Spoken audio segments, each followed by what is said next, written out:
Welcome to another podcast episode between Love Seat and Shakti Awakener Show. Hi guys. I'm like, okay, I thought you would be leading because I thought she's gonna. But okay. We're a little like because it's been a few days with like really nice activations and let's say love codes. But for me, I don't want to reveal anything about that until But today we're here to talk about other things, more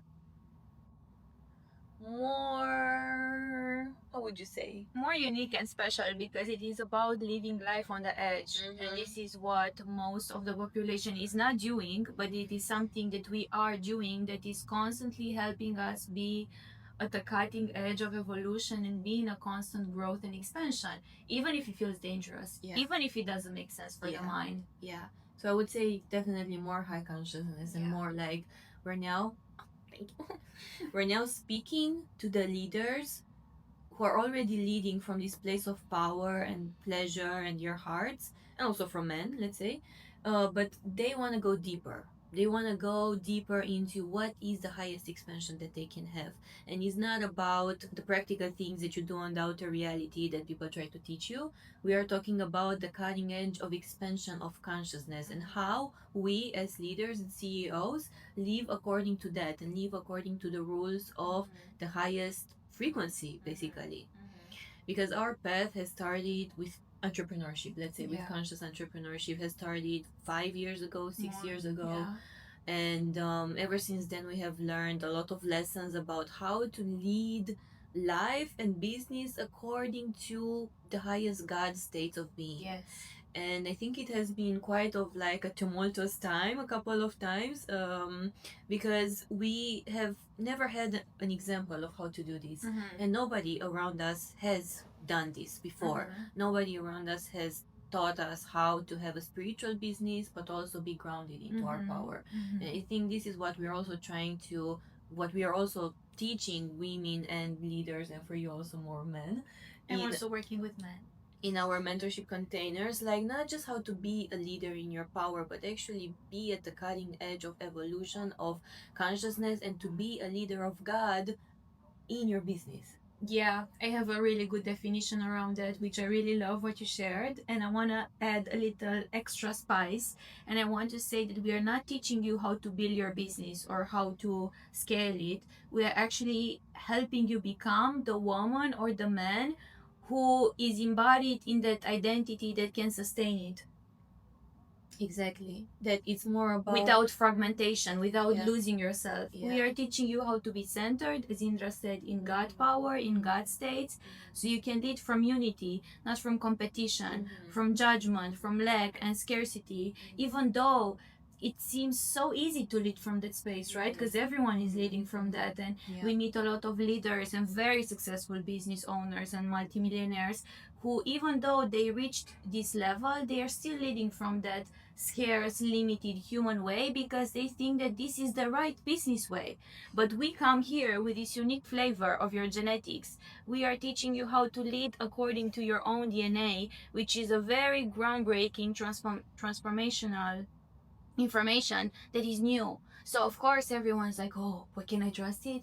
Is this safe? Like, is this the right way? And we're telling you, yes, it is, because it comes from your DNA, it comes from your genetics, from this very powerful intelligence that is moving through you, that is creating the universe, that is giving power to all the beings on the planet, Exactly. And you will see this cutting edge of evolution at some of the greatest artists that are living now or have lived in the past. And when you look at some of their interviews or things like that, when you do your research, people have been living in this energy for quite some time if you are a more advanced soul and being. But now I think it's becoming more and more generalized, and I think we are part of the pioneers who are here to tell you there is a new way of leading business and life, that it doesn't have to feel icky or soulless, but it actually is according to the law of God.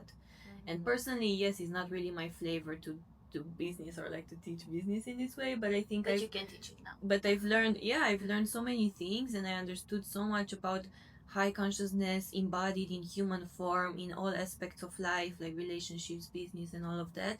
That ultimately, with the mentorships that I have for 1 year, we end up talking about mission, we end up talking about life purpose and business, and I end up coaching them also on how to become a spiritual mentor that is also successful and also like embodying her power. Yeah, I want to speak a little bit to this and to this version of you, because I feel in the field that maybe are asking people are asking themselves like, but they're so young, so I want to speak a little bit to our experience and the way that you are, because it is not necessarily your diploma or your certification or your initiation into mentoring and holding all of these experiences, but it's about your oracle powers that you have been born with. So both of us, we were born with oracle powers of seeing and sensing uh the outcome in people's lives. Like, we can see the future, we can feel what is blocking them, we can see opportunities for them. As people are talking to us, we feel things for them and about them. And this is not something like, oh, I was born with this gift and it's special. Maybe to a certain degree, but everyone is born with this and you can choose to cultivate it. And we chose to cultivate it because this is our path. And even though you have like a physical diploma of business, guys, you did that university, and you have many other courses in marketing and whatever, and you worked in this kind of environment, that is nothing compared to the experience in which you have been, and life initiated you, because at this very young age you've been through a lot. And I feel like people in their 40s go through these things, so that's why you have the answer for them. Yeah, literally. Yeah, like my clients, even the last one that I had, she was like 40 something and she was going through the same things that I went through just a couple of months ago. So for me, it's definitely not about the age, but about the wisdom, because you can see so many teachers that are so poorly lacked in human emotional skills, even if they know what you're talking about. And I think there's more depth to us and to what is happening here.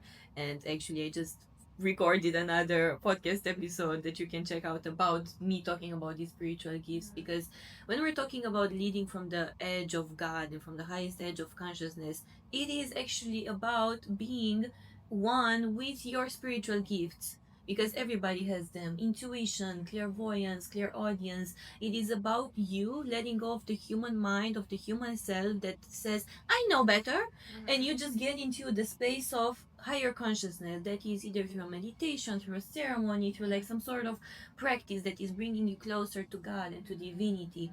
And for some people this can be very religious, or maybe they do this through religion, but again, I see people who are very religious but still very stuck in their limitations. So there is definitely some sort of discrepancy there. It needs to be applied spirituality, applied embodiment.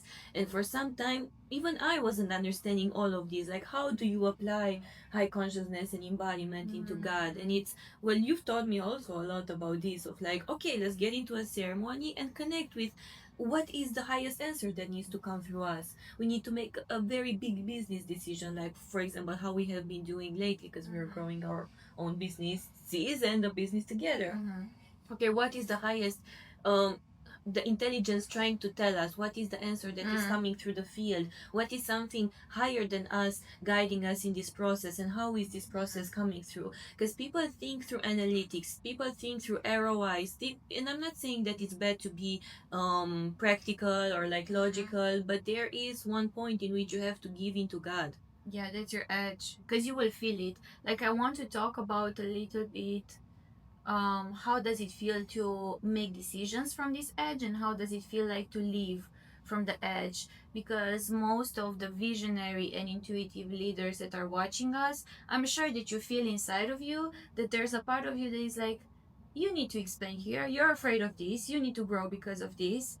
And there's a part of you that wants to keep it safe, that wants to play safe, that wants to stay small. A part of you that is like, no, let me not share my failures, let me just keep my head high and just stay in this energy of success, while you are neglecting and suppressing the energy of failure, and you're closing yourself to life because you feel like you cannot share what you're going through with everyone. So you're actually putting a very big pressure on yourself, and you're trying to make life happen from a contracted place. And this is what we teach leaders and entrepreneurs. we are taking you in these spaces of your body in which you see that you're not listening to your oracle gifts, in which you're not listening to your body that knows better than what is on the paper. And most of the times, even in a structured, practical, logical business, intuition and magic will make much more sense, because this is what it's in the jinkies, in the system that I'm working with and what I'm teaching. Even if it looks like a failure, you have to follow the path. You have to stay devoted and committed with no judgment, with no sorry. And then that energy of failure that is in appearance of failure, it will transform into a success. Because this is devotion. This is the Jinki 29 of commitment. This is about you being totally committed to your path and your mission, staying with your heart open, with no judgment, with no agenda, and you're just letting life guide you, even if it seems dangerous. And most of the times we've been making dangerous decisions that didn't make sense for the mind, like literally living for a few days with almost zero money in our bank account, and just letting life guide us and going to places with no money in our bank account and living the most luxurious life. Now, as you speak this, it sounds like we are some sort of monks that are like, let me live a few days without any money, and I'm just letting myself be guided by life. In those moments, it felt very human. Yeah. But at the same time, It felt fun. It also felt interestingly peaceful. Yes. Because I've regulated and calmed my nervous system down so much to understand what is the process and not be scared, not go into fight or flight or... Yeah. That you're still safe when you have nothing. And this is what most leader and very high achievers are afraid of, to have nothing, to arrive in a point of failure. But they forgot that it's them who created the millions. Yeah. And it will be them who will experience the nothingness. But that nothingness, as you said, is teaching you how to have more responsibility with bigger sums of money and with bigger responsibility. Because you will see that when you have nothing, that you're in peace, that you're like, I have nothing, so I have nothing to be stressed about in a way, because you're like finally giving into God, you're finally surrendering to the nothingness. And then when you start to have a little bit more money, at least for me, I become so stressed, I become so anxious. I'm like, oh my God, let me save this, let me do this, let me put it away, let me buy this, let me, Interesting. Yeah, it was very interesting for me. Yeah. So it gave me a lot of peace, and I realized so many times that it's still me, and I'm still living the luxurious life that I want in the same way. Maybe I'm not going out so much anymore, and we're not buying like so many clothes and the things that we want. But even though those desires fade away in those kind of moments, it's like you're really coming so close to God, and that moment of nothingness and living on the edge will bring you the next level of expansion if you learn how to stay with it and how to let it move through your body. And I'm telling you, it can feel quite pleasurable to be in the nothing.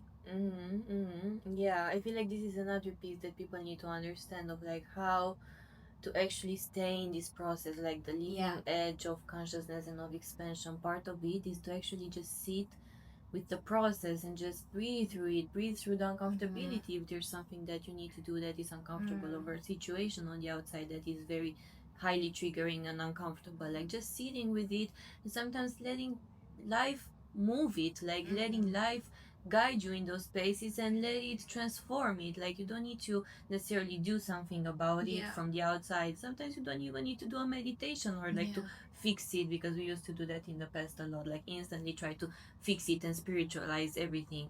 But like sometimes you just need to like anchor into love, and that's it. Or sometimes you just have to stay also mad. Exactly. That's also good. Exactly. This is what we teach. I feel like our approach to healing and feeling life and scaling life, business, whatever, has changed a lot, because we evolved a lot, and we even kind of like exited this healing space, healing community, because yes, we are building a healing studio, but it looks different. We're not about healing or trying to repair or fix it, but we're about sitting with it and seeing what kind of gift that is bringing, because these kind of processes are happening naturally in our body, moment to moment. This is the power of our DNA. So you're just making space for that to happen, you're just making space for that to become aware of itself. So the healing happens by itself, because the cells are regenerating every single moment. And if we were truly live if we would truly live according to how God wants to live through us, we would live moment to moment without thinking about the next moment, about tomorrow, or without regretting the past, without thinking, oh, it was better, I did it in this way, you know, comparing yourself, limiting yourself. Yeah, that's another thing that we do, and with personally I learned the hard way is to live moment to moment, and not in the sense that in survival, but actually being so present in the present moment that your mind is not even going to what you're gonna do in the next 5 hours, what you're gonna do for dinner, what you're gonna do next week. And it's not about not making plans and being like wishy-washy or like let's see. You can make plans, but it's about not overthinking and not over strategizing, because I feel like too many people over strategize their lives. There's like the greatest trap of humanity is our mind. The intellect, it's literally the intellect, and like the mind that is constantly like that is constantly trying to tell you what to do, where to go, who to call, and all of that. And that type of like heaviness doesn't let the pure consciousness of the body and of life and of God to really penetrate through. Like to really like have this embodied feeling of surrender and presence and pleasure. And this is what we do in our ceremonies. We constantly anchor that feeling, that felt sensation of nothingness, of infinity, of pleasure, of connection with everything, because from that place every resolution, every conflict, everything is solved, and every idea is being born. Exactly. We want you to feel the power and the depth of this work in your body, because your body and your cells now will feel if you resonate with this. Exactly. Like just receive this information as if we are talking to the library of consciousness that you are, and you let your DNA come more and more alive, and you will feel downloads coming through. This literally in itself, it's a mentoring session and a transmission that will transform you. Yeah, you should take some notes. Yeah. I feel like another thing that is coming through about living at the edge, something that maybe it's surprising to you, but it's actually speaking what's on our heart. Yes, this is living on the edge. Yes. Living on the edge by speaking your emotions and speaking the things that you feel are in the field, are in your heart. That is gonna expand your edge. That is gonna expand your capacity in your relationships. Like people are so afraid of revealing your hearts and going to people pleasing, going to avoiding, going to all of these things to avoid just to share what is true in your heart, because you're so afraid of rejection. And people are afraid to be seen because nobody is seeing us when we are growing up, unless you have a very lucky, loving family. But it is true. I feel like people don't speak from their hearts because they don't know how. And they also are afraid, as you said, to be judged, to be rejected. And that will keep them stuck in the same identity, in the same loop. People are afraid to be romantic, to express their love from the very first time, even if they feel it. People are afraid to be poets. People are afraid to be rebels and to be free. People are afraid of to be friends. Exactly. Also. Yeah, they are afraid to say the thing that is challenging in their business, thinking that I need to go out and do this, and this action will bring me more of this and this, when actually it's not about that. It's about who you be, how you feel, and how you express that moment to moment. Exactly, and I think it's about peeling all of these layers of inadequacy of who am I supposed to be in the world, and performance, which I found that is very, very frequent even in spiritual mentors, like this performance of like I need to be the leader and I need to say this and I need to prove be perfect. this. But actually, let me tell you something that really stuck to me.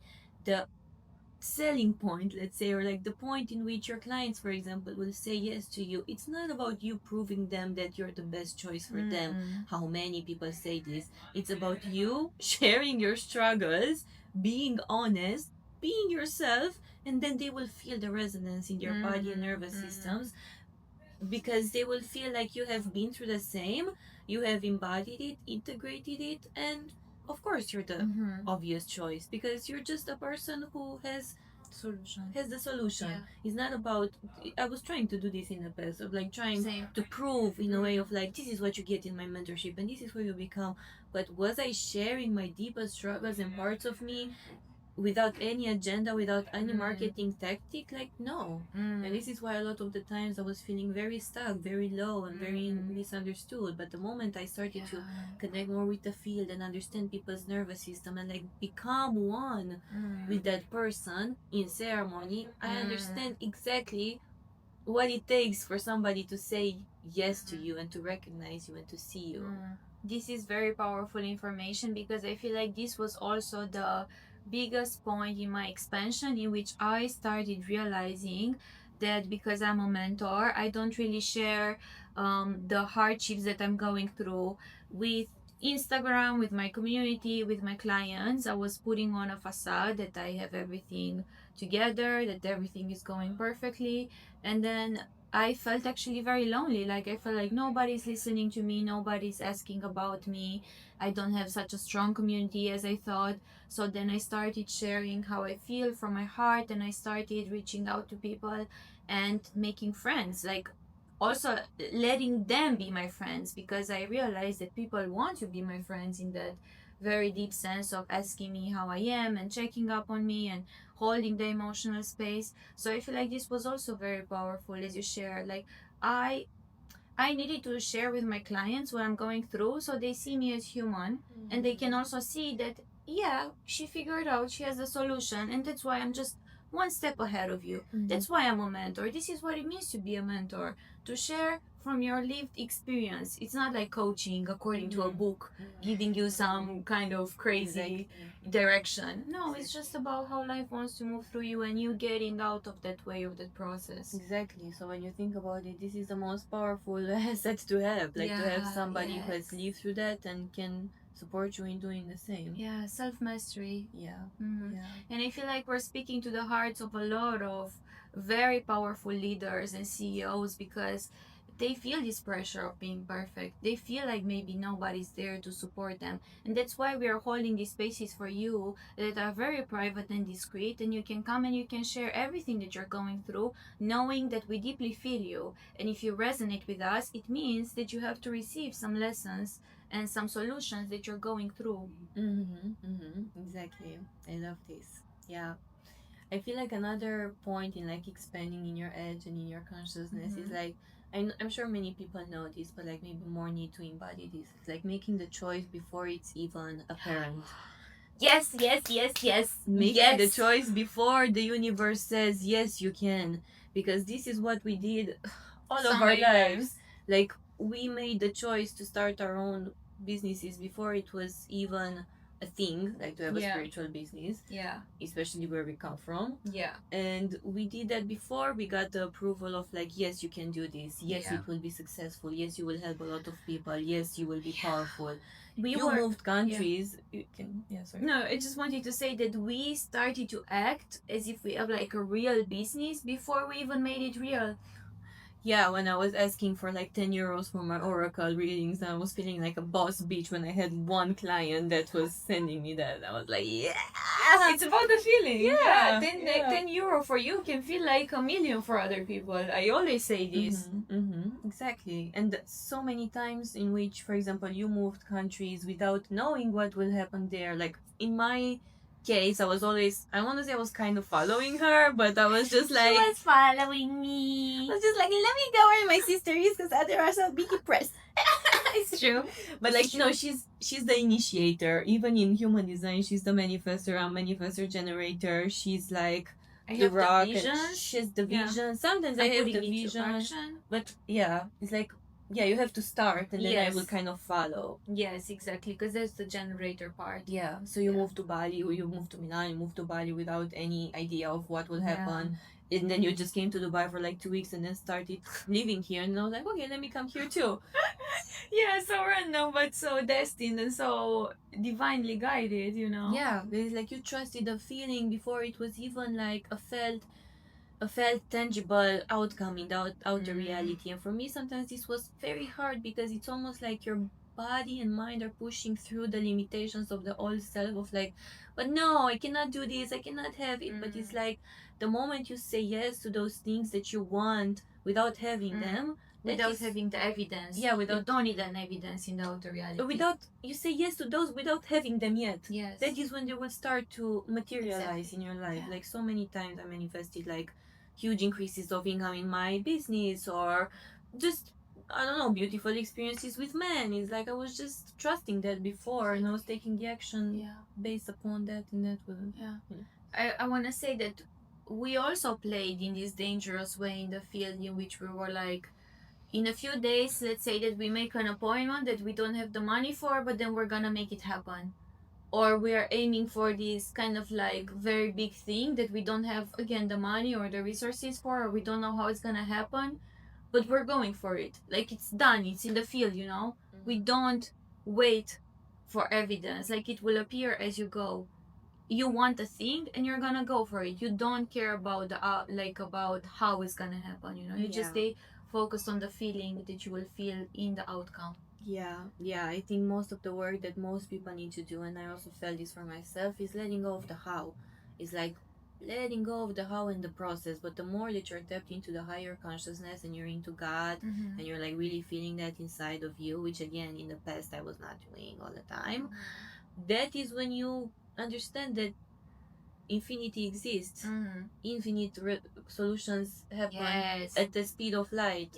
So how can you, why are you even asking how? Like, why are you even concerned with how, when there's so much consciousness out there to be explored, that and to be tapped in, that it doesn't matter the how, it's just gonna happen. In the end, it's true. It's all that matters is that it's constantly consciousness that is expanding and energy that is recreating itself. It doesn't matter that you do business in this way or in that way, that you have this outcome or that outcome. Like, God doesn't give a fuck about any of those things. Yeah, and I feel like God is very funny. Yes, it is, huh? It's very funny. Like, it will just play with you so much, and you will feel so hurt. You will feel so hurt, like something that is like a child that is taking, you know, his or her toy is being taken away, and you will feel so hurt. But at the same time, if you really connect, you will hear the laughter of God in the background of like, you know, the other shoe will drop and you will understand why. But sometimes you just have to stay in that suffering for like days in a row, because that's everything that you can do. I feel like the pain and the suffering is in the ego that is constantly dying, because as the Jinkies say, as the genetic intelligence of our body says, you're either dying or transcending. Exactly. So you are either dying in this moment from an old definition of yourself that was limiting you, or you are transcending some old definition of yourself. And the transcendence feels like, I can grow from pleasure, from expansion, and then dying feels like I will grow from pain. Yeah. And sometimes life will feel like that. Yeah. I always go back to this definition of like, no, I'm transcending. By the way, she has a really funny video from like 2 years ago where she was like saying that in a very funny. You can go on my Instagram and check the reels. Scroll. It's black and white. Black and white. She will be like a very funny little quirky robot. I'm like, we're the dying or transcending? To the highest frequency. That is when we were transcending in Bali after fucking weeks of dying. Let's say one example of us living on the edge, which is with the house that we were living in. You guys hear us out. We needed to live in a house. We needed to find a place, and it was the date in which we needed to move. That was on a Sunday, and on a Saturday before, we still didn't have the place, and we thought we're gonna have one place that one woman recommended, talking about transcending timelines. So every moment we were like, we thought it is this place, but actually no, it's another one. And then other places were appearing, because this is how you're doing business and things in Bali, from one moment to another. And then on a Sunday morning, we go to this place that a friend of ours recommended, and we entered there, and she was like, when do you want to move? And we're like, now. We literally need to move now. And our ex-villa was just on the other side of the street, so we literally went, grabbed our things, and moved in the house in the same minute. Yeah, it's like first she said no to that, and then we got the answer the day we needed to move to, or like a night before. Like a night before, we found out that we can move tomorrow to the villa that we wanted. Yeah, but we didn't even see it, and we went in that day to see it. No, we didn't. Yeah. No, first she just said that the price was like that and we didn't have want to pay the price. And then the morning she was like, that morning she changed her mind and she's like, okay, I'm gonna adjust to the price that you want. Yes. And we were like, okay, amazing, because that was our ideal house. The other house was just like, but that wasn't a thing that was like an edge of like trusting the moment. That was in the beginning when I started to live in Bali and I was living day to day like that. Like things, it's like that was the most uncomfortable thing for me. When I got to Bali, it wasn't the thing of like the outer reality not serving me in the way that I wanted, but like I was constantly being pushed to let go of my mind that was planning things and trying to make things in her own way. Like, oh, we need to have a house 1 week before because obviously I need to feel safe. I need to have it all. Oh, okay, a few hours before. Find out a few hours before and be okay with it. Move on. Again, this happened many times with many other things. I don't recall now because I feel like they were so frequent, But you were like almost every day. Yeah, but like for the first year, let's say, so tested. It was this thing of like, again, let go of the plan. And I think this is the case for a lot of people who go to Bali. Actually, it's this surrender piece of like surrender and trust. But sometimes, especially if you haven't grown up in a household that was nurturing you to feel supported and trust, and to feel the trust in no matter what, it's very hard. So yeah, it's true, because we didn't grow up in a family that felt emotionally supportive, and it was just like a lot of like putting down, a lot of smallness, a lot of no celebration, even though we were very high achievers. And our mom went through a massive shift in her spirituality and in the way that she thinks, thanks to all of the inner work that we did together. And now on each call, each day, every time, she's like, a lot of money and love and abundance are coming to you from all the ways, unconditionally, in unexpected ways. And I told to her, I was like, imagine if you would tell this to your children when we were growing up. How what did you say? That is the moment when the call interrupted, but she acknowledged that. Yeah. Imagine how it would be to grow up in a family where your mom, the most loving person in your life, is constantly giving you affirmations of love and abundance. And now I feel like I received this morning this appreciation and this kind of like encouragement from her, and my whole day just like opened up to a whole new dimension, and I was like, this is the support that I needed. Exactly. I was actually writing a post about this before because I was like, yeah, this is the energy of that you need to start embodying if you haven't received it in childhood, like this self-love, self-gratification, like affirmations of like, I can do this, because that will shift your mindset. Like when something happens, you're not gonna go into like, oh, how can I make this happen? You're just gonna be like relaxed and in peace, and it's gonna solve itself. Yeah, but I feel like I want to speak a little bit to these deeper layers of this work, because yes, you can receive all of these words of encouragement from the outside, and you can reprogram your mind to believe all of this affirmation of abundance and success, but there's a imposter inside of you that will always block you from feeling like that is true. So I feel like in our work, what we do with people is that we first go into those subconscious, shadowy imposter part of you, and we reprogram that, and that is just chemistry in the body. We make peace with that, and then the voice that was stopping you, that was telling you that it's not possible, that you cannot do this, will turn into abundance, into encouragement, into self-appreciation and self-mastery. It's just about shifting the frequency, and that can happen instantly, but it's also nice to be held in a mentorship container where you can experience this very deep transformation constantly, And I feel like I want us to speak about the Queen. That's what I wanted to say. I would like tell people about your work and our work together. So we both have a mentorship container together that is the most powerful program that we are taking women through. It is for 6 months. It is called the Queen, because we are helping you embody this most high archetype that a woman can be in. From the energy of the Queen, everything is arranging according to your command. So you will feel chosen by your clients, by your business, by the right man, and by God. You will not feel separated from life anymore, but you will feel how everything is just a constant receivership, and you feel worthy to ask for what you want no matter how it looks like. Exactly. Like we're working on the levels of self-worth. This is how the queen shows up on the self-worth. Not putting men on a pedestal, not putting her desires on a pedestal, but actually feeling worthy of them from within and being detached from even receiving them. We're working on the level of pleasure, of sensuality, of femininity, feeling like she's the queen without having to give her body in return to men for something. And knowing how to also transcend all of the pain and the suffering with the power of her pleasure in her body and her sensuality. And we're also working on the levels of mastery of this high consciousness, of business, of Everything love, of intimacy, of relationships. And the price of this mentorship is at 25,000 euros. And it is right now open for one queen who is ready to come and be served by us. So if you're interested to read more details about this mentorship, you have the link down below, and this is by application only. So if you feel like you want to be part of this, please send us a private message and we will have a call with you and we will tune into your energy and see if you're a good fit for this program. Thank you for tuning in. Let us know in the comments down below what's your favorite takeaway, and we will see you next time.